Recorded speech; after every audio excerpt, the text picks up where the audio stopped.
7 amalan yang akan menjadi amalan palsu, yaitu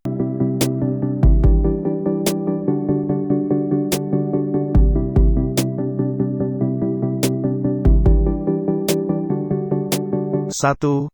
Takut kepada Allah, tetapi tidak mau mengurangi maksiat.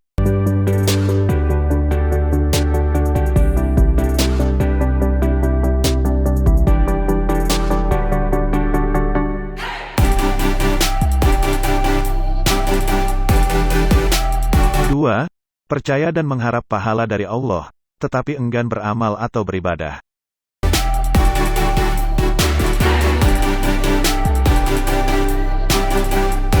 3.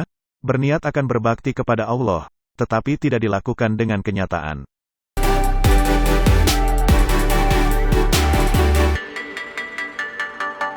4. Berdoa kepada Allah, tetapi tidak berusaha secara lahiriah.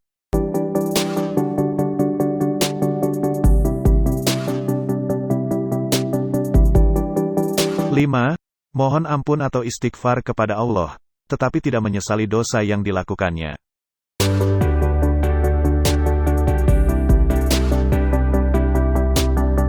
6. Berbuat kebaikan kepada orang, tetapi dalam hatinya tidak ikhlas.